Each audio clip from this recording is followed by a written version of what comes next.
right now. So yeah, and I'll just, yeah, it's starting to record and I will speak to my Zoom friends instead. Yeah, good to have friends on Zoom. Yeah.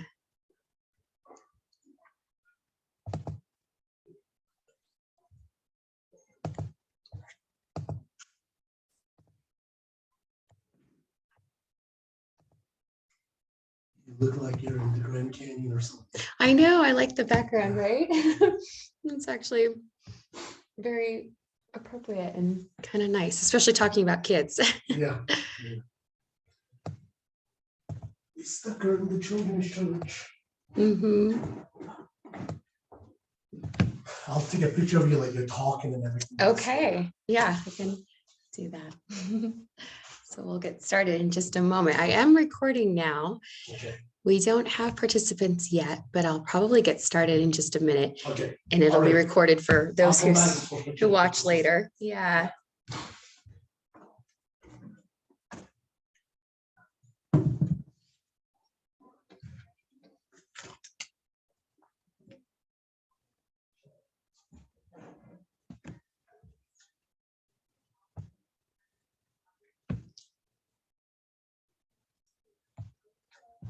So we'll get started now.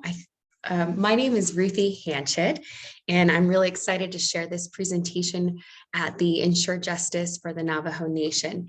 I'm an adjunct professor at Vanguard University in the Global Center for Women and Justice, where I normally teach on topics around human trafficking.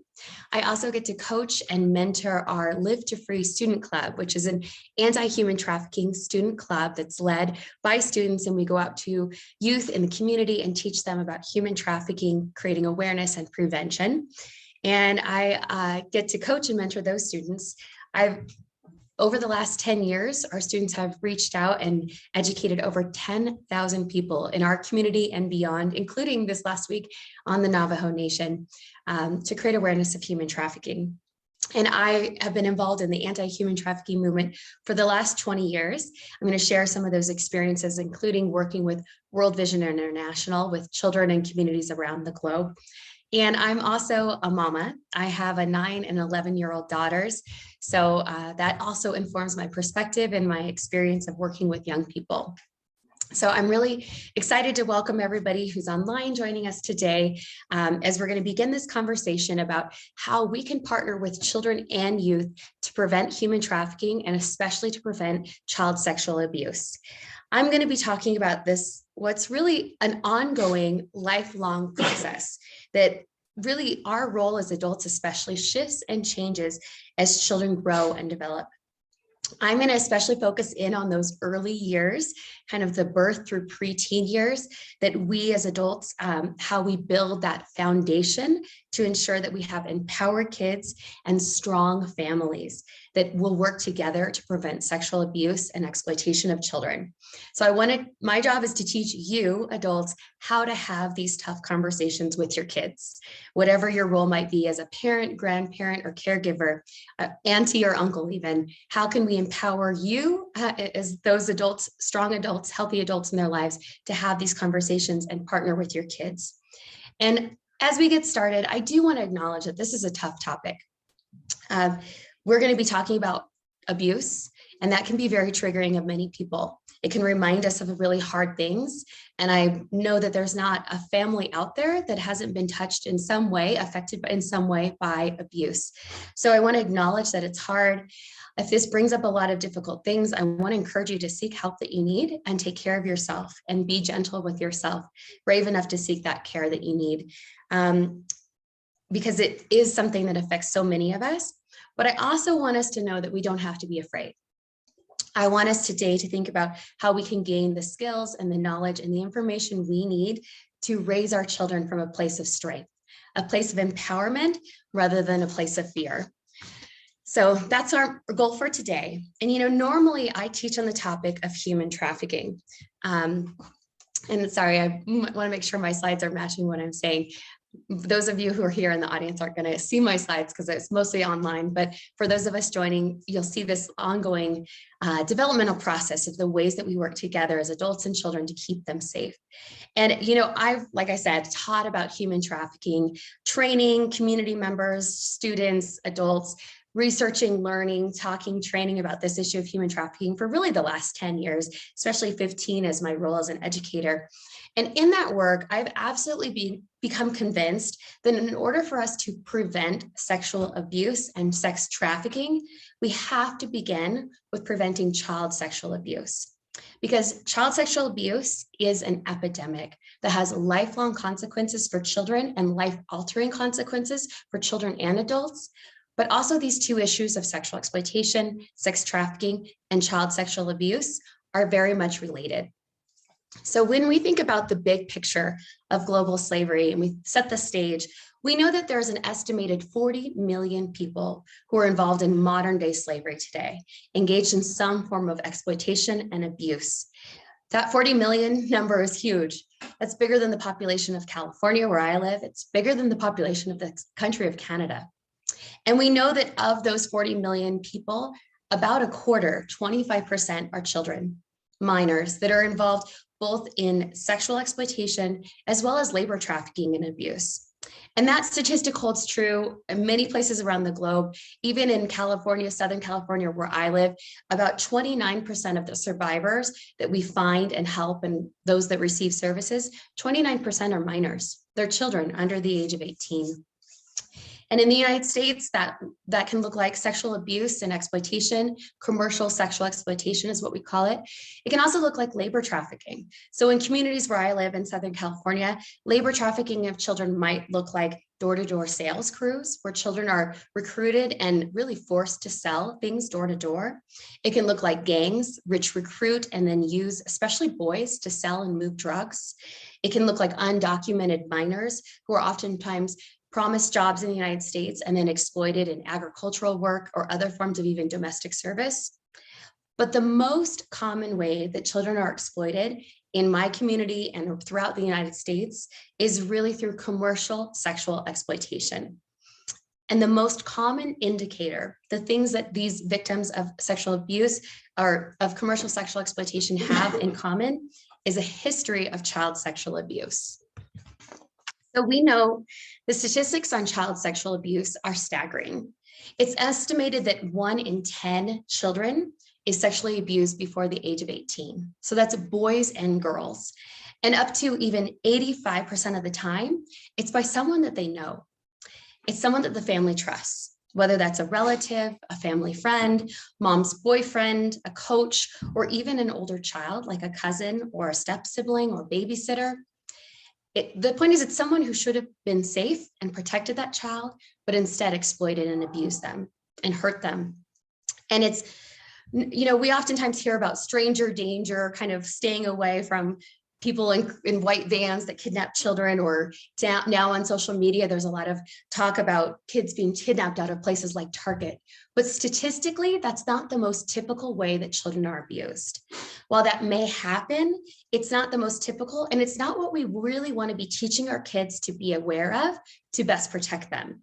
Because our kids may not immediately fear or even distrust an abuser that they know and that their family trusts. And abusers work really hard to build trust of the child and their family in order to then exploit and abuse that child. Perpetrators oftentimes will even convince the child that this abuse is an expression of love, and especially to keep it a secret, to keep shame around that. And we may grow up in families that have a hard time keeping these secrets, that we want to keep the abuse quiet, to not bring shame on the family, to perpetuate that secret, and even blame the child for something that they've experienced. But I would just want to say really clearly, it is never the child's fault when they are abused. And it is never too early for us as adults to start protecting our children, as well as empowering them to know about and help prevent sexual abuse. Because when we're doing that, we're also preventing human trafficking. Because there's a really clear connection between child sexual abuse and sex trafficking. In fact, multiple studies have shown us that up to even 90% of sex trafficking victims experience child sexual abuse or incest as children. So Rachel Lloyd is a woman who's the founder of what's called Girls Education and Mentoring Services, or GEMS. And she's a survivor of commercial sexual exploitation as a child herself. And she's helped thousands of survivors since then. And she describes what she calls a continuum from child sexual abuse to commercial sexual exploitation of children. And she says it's a cumulative process, this building of associating love with breaking of boundaries, of the unequal power dynamics between a child and what's usually an older adult, and this idea of men abusing, and then boys and girls who experience that abuse coming to this conclusion of feeling like they're getting paid for what feels familiar. But we have to remember that this path from child sexual abuse to commercial sexual exploitation or sex trafficking is not inevitable. Children are resilient and they can heal, and we can help them in that process. But it is definitely better to prevent abuse than to have to heal. So what we want to do is protect them from the start. And what we can, the way that we do that is really by focusing on both adults and children's roles. So I want to say clearly that it really is the adult's responsibility, whether that's the parents, the grandparents, teachers, coaches, church leaders, community, tribal leaders, elected leaders. It is the adults who are responsible to keep kids safe, to build protective environments around them, and to do our best to both prevent as well as respond to abuse when it's identified. And we also need to hold abusers accountable, those who are committing the abuse.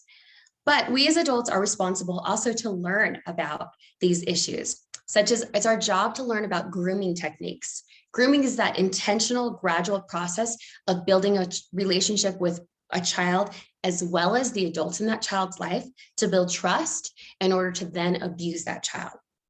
We also, as adults, need to learn the signs of child sexual abuse.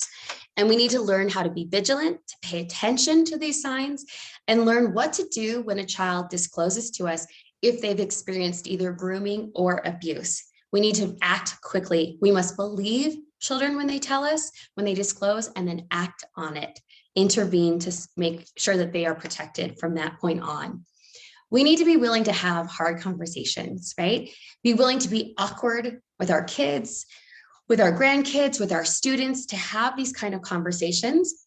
We also have to be willing to be awkward and have these conversations with the other adults in our children's lives, because we want to make it very clear and upfront to other adults in our children's lives that we take their protection very seriously. So what that means is if we are enrolling our kids in a school, an after-school program, if we're visiting a new church, we can ask to see their protection policy.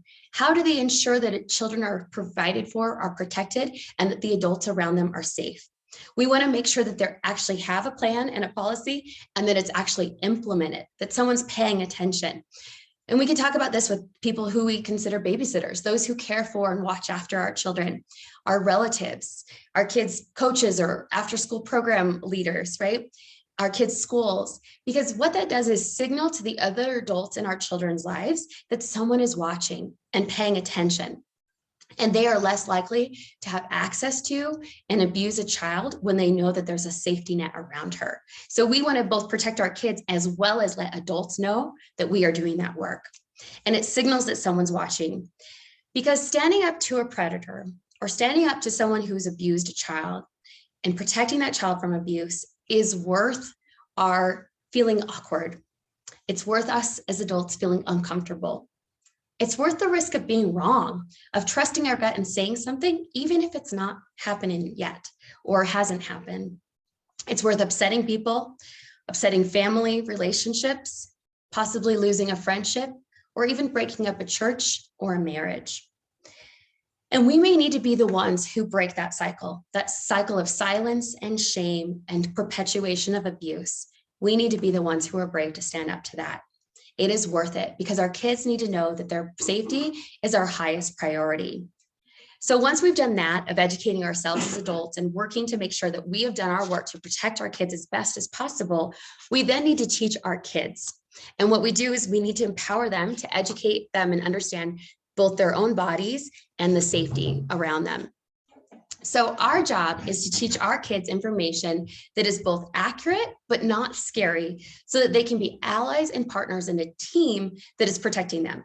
So that means empowering kids with knowledge. And knowledge doesn't necessarily spoil children's innocence. If it's done in a developmentally appropriate way, when kids are ready at different stages of their development, it actually helps protect them. So it's never too early to start laying that foundation. So from the beginning, when children are very young, even if we're changing diapers or doing bath time, we need to talk to children about their bodies without shame. We need to tell them that nothing is unmentionable, that we can talk about these things. They're all natural. We all have them, right? And we need to talk to our kids about their private parts with their anatomically correct names. So in US culture, sometimes people will make up cutesy names like the JJs, wee wees, right? Instead, we want to use anatomically correct names for people's bodies, for our bodies, so there's no shame and there's no secrets. Kids need to be told explicitly that they are the bosses of their bodies, and we can teach them how to be in charge of their own bodies. So I'm going to demonstrate what that looks like to have that conversation, especially with our littlest ones, about how we talk about these things of private parts. So what I would do for my small children is say something like this. I would say, honey, I want to talk to you about your private parts and how we keep you safe. So the private parts are the parts of your body that are covered by your bathing suit. So for everybody, that's our bottoms, but for boys, it's their penis. For girls, it's the vulva and the vagina. And you, my darling, are the boss of your body.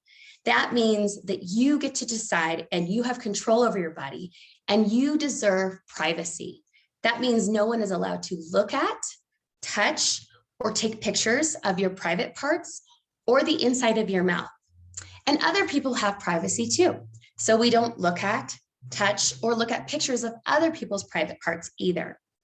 And if anyone ever says to you or tries to get you to show or take a look or take a picture, you have my permission, my darling, to say no loudly, clearly, and really use your best ninja skills to get away from that person who's making you feel unsafe and uncomfortable. And then you can come tell mommy. Or any of the other safe adults that we've talked about, whether that's daddy or grandma or Mrs. Jones. But I want you to know, my love, that if you can't get away, or if your body freezes up and you can't say no, it's never your fault. You will never get in trouble, and I will always believe you and help you. So that's my demonstration. But I want to encourage us as parents and caretakers to think about, how do we get comfortable with these awkward conversations? How do we fake it until we are, right? So that we can have them with our kids, invite the back and forth conversation. If you need to practice out loud in front of your mirror at home, do that, but just begin to have these conversations with our kids.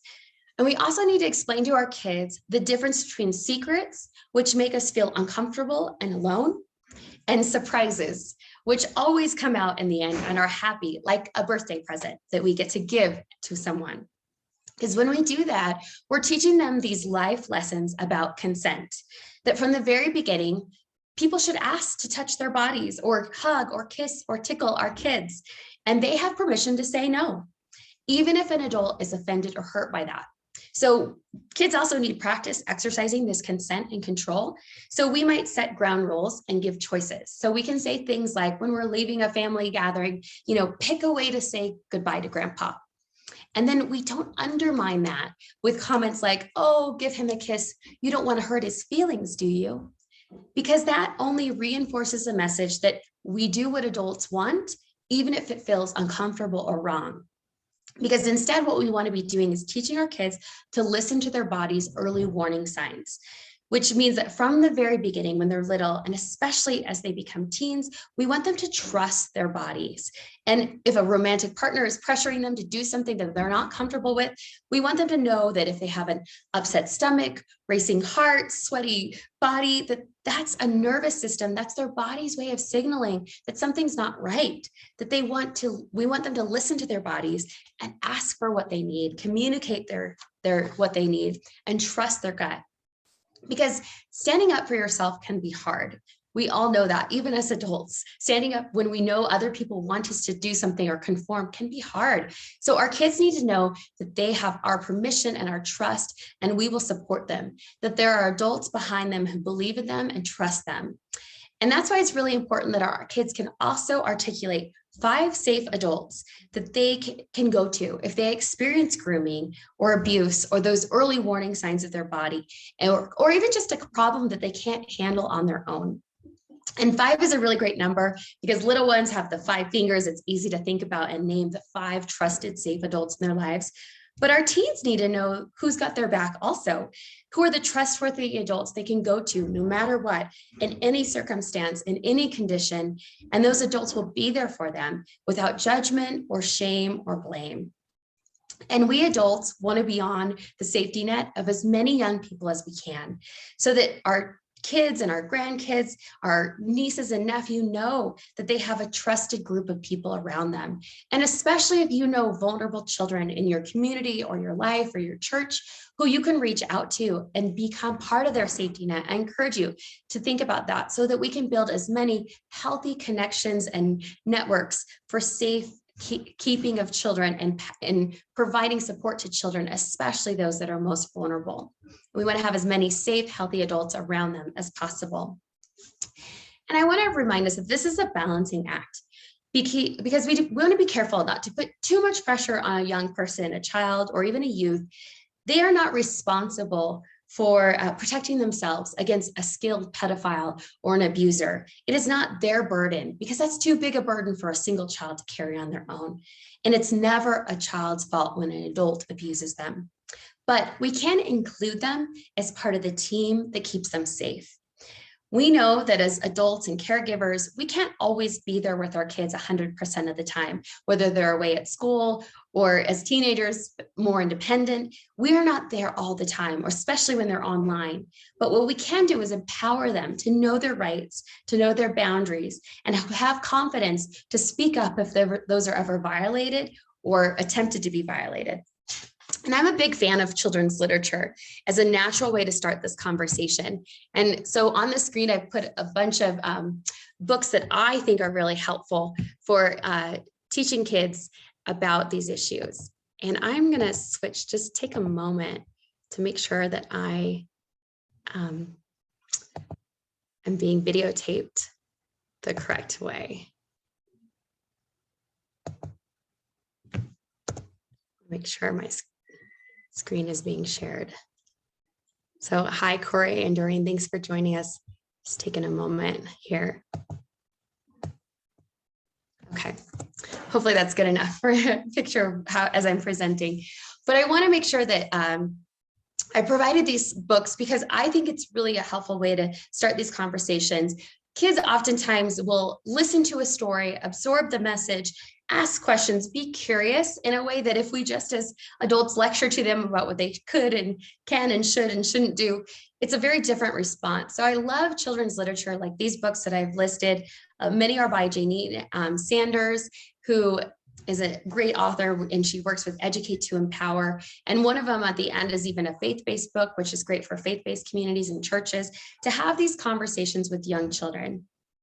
Because I think it's a great way to start this conversation, as we said, and then as they move older, we continue the conversation. And especially as our kids move into the older ages, into elementary school, teenage years, they're on screens all the time, right?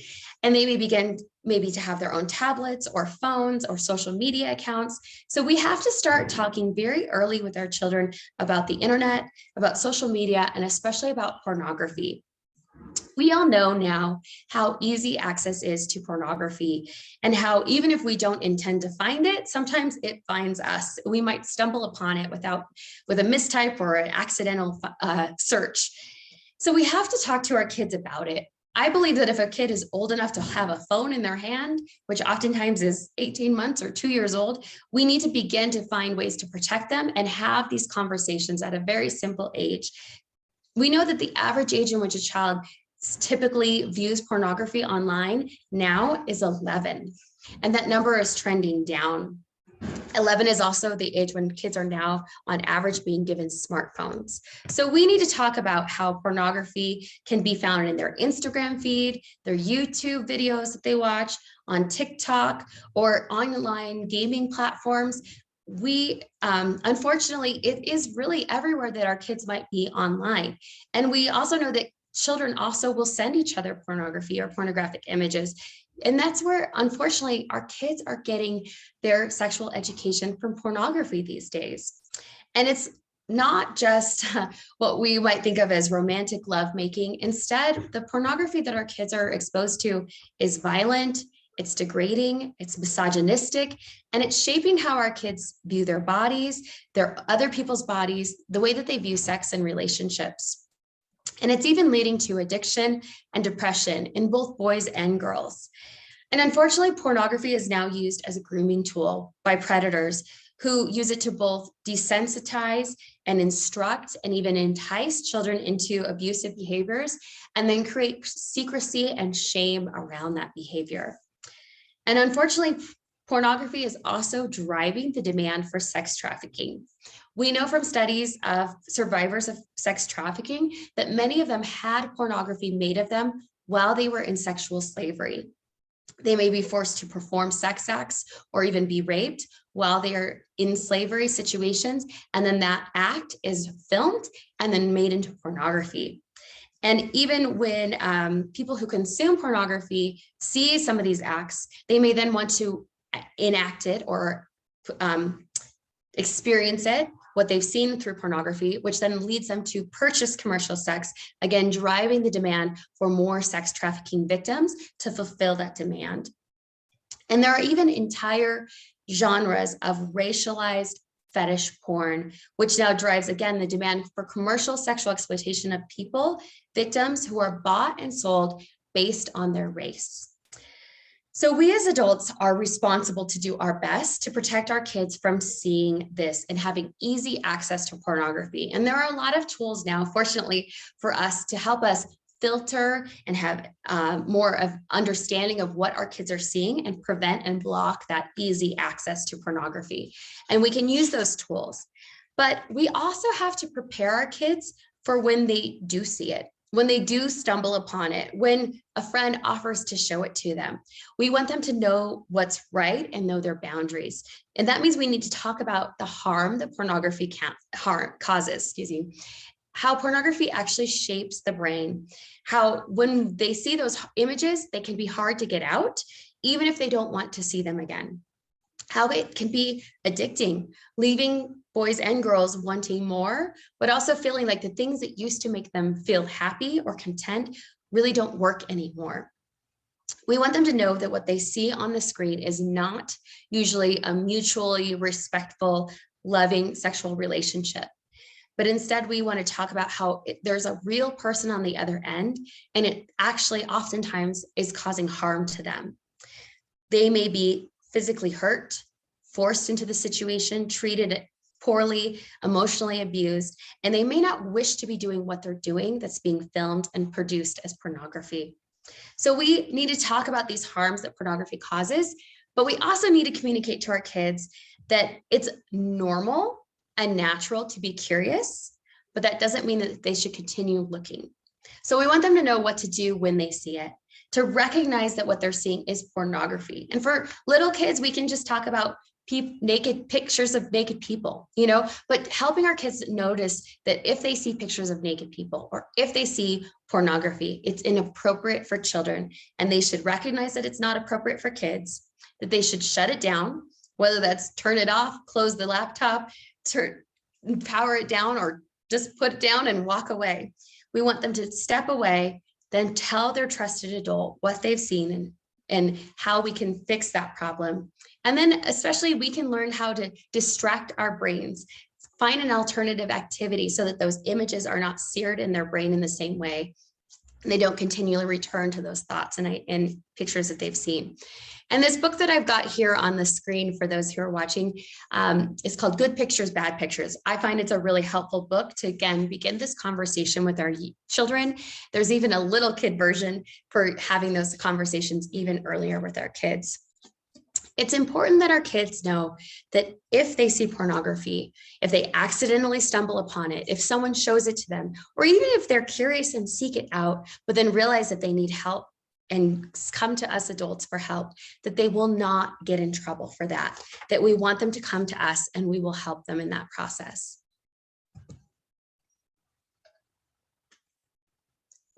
Because our kids especially need help navigating this online world, not just to pornography, but especially social media and the online world that they are more and more growing up on.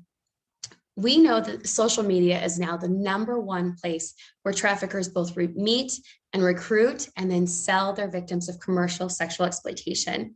It's where they arrange their dates to commercially sell victims.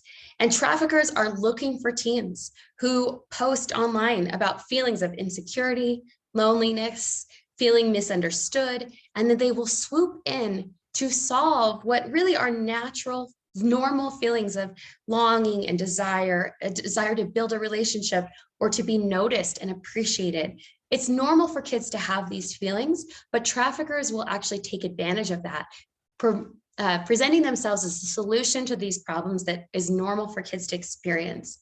So our teens and our preteens are under so much pressure, especially through online commercial sexual exploitation. Thorn is an organization that especially does research and studies online behaviors of kids and sexual abuse that happens online. And they focused and did a study of over 1,000 young people ages 9 to 17. And what they found in this study is that what they call self-generated child sexual abuse materials, or what we might just say is nude selfies, self-generated child abuse sexual material is rapidly growing as an area of child sexual abuse. And it's circulating online. And it's not just children who are sending selfies to one another, but actually abusers, pedophiles are consuming and trading those abusive images as well. They're producing, sharing, and resharing and viewing what kids call sharing nudes or sexting. It's increasingly common. And in this research with the kids ages 9 to 17 years old, most of them surveyed reported that it's normal among their peers to trade and share these selfies with one another.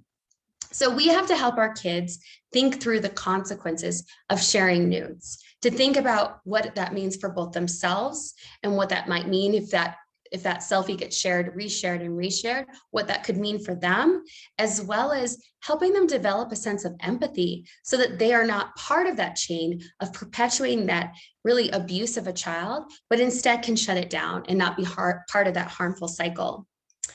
You know, for the last 9 years, I've served as the coach of Live to Free, which is a student club at Vanguard University that works to both create awareness on campus, as well as go out into the high schools and junior highs of our community to teach them about human trafficking. And we use a peer-to-peer model, which is young people educating young people and talking and engaging with them to understand these issues better. We talk to junior hires, high schoolers, youth groups, anybody who will invite us, because teens really know how to talk to other teens and other youth about these issues in a way that they listen and they pay attention, much more than if older folks or adults or elders oftentimes share this information. And anytime my Live to Free college students and I go out to high schools in our community throughout Orange County in Southern California, if we ask the students, how many of you have received direct messages on social media or people asking you to send nudes? Or maybe it's a message that says, you know, you could be a stripper and you can make so much money and you're beautiful and I just want to meet you and maybe you'll be my sugar baby. Every single teenager raises their hands. They've all been approached in this way. This is the constant pressure that they receive, whether it's themselves or maybe it's less likely with guys, but even with guys, they receive these messages, especially to send the nude selfies. I'm mixing up my words. But this pressure is so strong with our teenagers. And a lot of them are now being encouraged to try what we call sugar dating, which is this growing trend where usually it's men with power pay for the companionship of young girls, especially, but it can be boys too. And they promise to pay for things like school debt, to pay their rent, to buy them luxury items, take them on fabulous vacations, to pay for a lifestyle. And this lifestyle is being normalized where men are sort of underwriting and paying for the companionship of young girls, but there's always a power dynamic of inequality, and girls are expected oftentimes to return that money and attention with sex. And so what we're finding is not only is this an unhealthy power balance and relationship, but it oftentimes turns into sexual exploitation and even trafficking, because these sugar daddies then take advantage of the girls. They exploit them, and then even some will turn around and sell them and actually be pimps and traffickers using these dating apps as a way to sell and make money off of the victims that they find. So this increasing normalization of this sugar baby, sugar daddy lifestyle, again, is a pressure that we're seeing on our youth today. And it really is something that they need help navigating, support, and we need to be paying attention and supporting them as partners, as the trusted adults in their lives. We need to partner together to fight this form of exploitation, because, you know, keeping up with all the ways that young people may be vulnerable or exploited, or even just the apps that are trending now and the ways that young people can be exploited or at risk, is hard. I'm continually learning from my college students, who I've got pictures up here on the slides of the college students who I work with, who are leaders, who go out into the community and speak with and work with young people in our community. We can't always, as adults, put up every barrier to protect our kids. So we have to instead partner with them. That we, as adults, we need to listen to young people, understand what they're facing, their concerns, and also their ideas and solutions about how they can keep themselves and their peers safe. We have to work together in this. So again, it's this ongoing process of empowering our kids. It starts with open communication and connection. It's not a one and done talk that we can say just because we've done it once and we've told our kids and they're smart, so we've got it done, finished, moving on. But instead, it's an ongoing conversation that evolves from really birth in early childhood through elementary, teenagers, until they're adults. And at every developmental stage, we need to be continually talking about and modeling and practicing protective behavior for our kids, so that we know that they are educated and informed, that we are modeling loving and appropriate touch. And we talk about body safety and boundaries, private parts using anatomically correct terms, boundaries. Our goal is that nothing is unmentionable, that there are no secrets in our family, that instead we talk about these things, we normalize and remove the shame and in our conversations about our bodies and about healthy relationships. We talk about what safe adults feels like, what healthy relationships are, and how we can express our needs, trust ourselves, trust our guts, listen to our bodies, and exercise the power of consent and saying no. And then as our children grow older, when they are away from us more at school and other activities, we need to regularly check in. We need to think about the child protection measures and the places they go. Pay attention to those adults who are around them. Notice if there are any signs of grooming or risk, and put other adults on notice that we are paying attention and involved in our children's lives. And we need to let our kids know that we trust them, that we will believe them and support them no matter what they tell us, no matter when. And as they grow older and they go into the world and they exercise their freedom more, we want to make sure that they have safe places to fall, that sometimes they will fail and they can learn from that process, that we don't shame them or punish them severely when they seek help, because that's the part of the process, developmental process of growing up.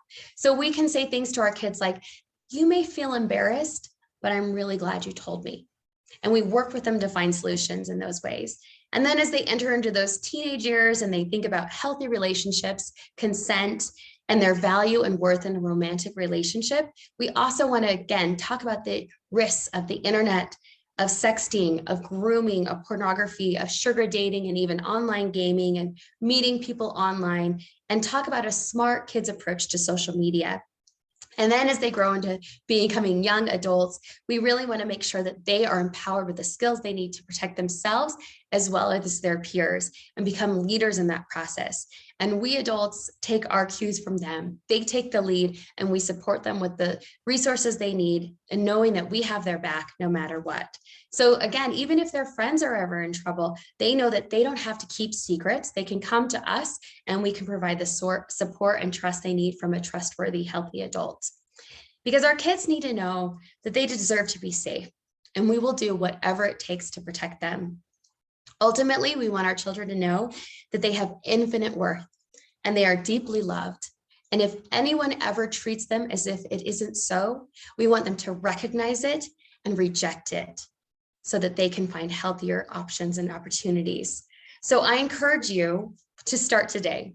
Whatever age your children or grandchildren or nephews and nieces or students that you work with, whatever age, whatever stage they are at, it's never too early or too late to start this work of partnering with children and youth to help prevent child sexual abuse and prevent commercial sexual exploitation. So I'm going to take a moment now and see if I can ask it if there's any questions in our chat. If people would like to ask questions, you're free to unmute at this point. I'd be happy to have more conversation. We have a few minutes to do that.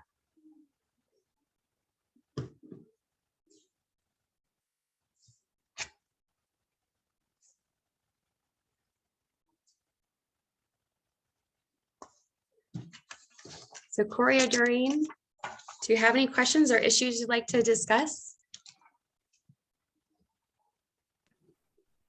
Hi, good afternoon. Hi. Yes, my name is Doreen Shorty, and this is a really good topic. I do work in a school district, one of the school districts on the reservation. Okay. I think one of our biggest, well, I don't really have a question, but this is actually a good topic because we don't emphasize a lot of this in the schools anymore. Schools are geared towards standard learning, like the academic standards is what we focus on, regular test scores, but we don't talk about stuff like this anymore. And I think that's where we really need to look back at our curriculum, look back at goals we have. I like the earlier panelist discussion on trauma. And we have students in our school system or students in our schools that do come with various behaviors. And looking at the behaviors, we're not going to be able to help the child if we don't look at the whole child first. Absolutely. And safety is one big thing. And if we can't provide that even within our school, how are we supposed to really teach our students?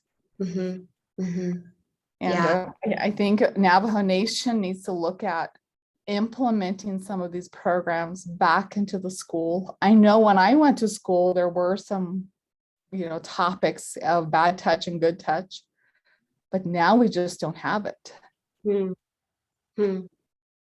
Yeah, those are great points. And you're right, as Dr. Brenda in the last session shared about, if kids are in that fight or flight or freeze place, they can't learn their numbers and reading and writing, right? And so we have to deal with these issues as a foundation in order to help kids grow academically as well. And I agree with you. And I mean, I wish it was that every family was empowered to do this from the home, from the start. And that's my hope today, is to help encourage parents and grandparents and aunties to take more of that power. But our schools have to be the safety net when kids don't get that at home. And so the trusted relationship between a child, a student, and a teacher is so critical, especially if they don't have that in the home environment, so that you play such a critical role. Oh, yeah, I agree with all of that. Yes, we do. Yeah. And then a cultural barrier too. I always think that there is a cultural barrier. There's a time to talk about stuff, and there's a time where I think not to talk about it as well. And we need to make sure that that's okay. It's okay to talk about stuff like this. Yeah. And it goes back down to the family. Maybe the families don't know too. And so Yeah, it's hard to know if you've been raised in an environment where it wasn't something that was talked about. To have the permission to break that code of silence is very challenging, right? And yeah, it takes a lot of courage to feel like you're the first one to do that. that's all I wanted to add. I do appreciate the presentation. Thank you, Doreen. I appreciate your input and insight. Okay. Well, if we have any other comments or thoughts, we can discuss more. I did want to leave with just a last kind of way to stay in touch. Oh yeah, I did have a slide for the questions, but just to let you all know, if you want to get in touch, if you want to learn more, I've provided my email here, a way to reach me. Also, our Live to Free students, which have actually had an opportunity to present on the Navajo Nation this last week, and they normally speak to youth groups throughout Southern California where we live. They would be happy to do a virtual presentation to youth or high schools. I've also provided the National Human Trafficking Hotline, which is available 24/7 with language and support for services and responses to trafficking. And there's also hotlines for providing responses to child abuse. I know I've listed the Navajo Nation Department of Family Services here, but then also more resources to learn. So the Mama Bear Effect is one that I love for books and tips on how to talk, especially to youth, kids, our own children, about these issues. The Educate to Empower was the list of the great books for starting conversations. And another one, it's NCMEC is the acronym for, and they have a program called Net Smarts that has a lot of great videos for teaching youth, teenagers about how to stay safe online. So some good resources that I recommend and believe in. And yeah, if anyone else has any additional thoughts or comments, I'm happy to respond, or we can have a little bit more time to chat.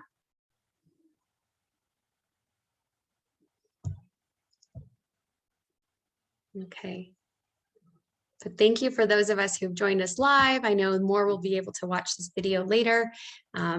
Yeah, this is such important work that we remove these barriers of shame and secrecy to become more comfortable talking about these issues so that we can both protect and prevent abuse from happening, but also break cycles of abuse. That we can heal as adults who have experienced it, and that we can also keep our kids safe. It's our job to learn what we can and do what we can to empower children as partners in this process. And I thank you for hanging in there, covering a tough topic, and encourage you again to invest in the lives of the kids around you, those who are your own, and even those who are vulnerable, that you have an opportunity to be a healthy adult in their lives. Thanks.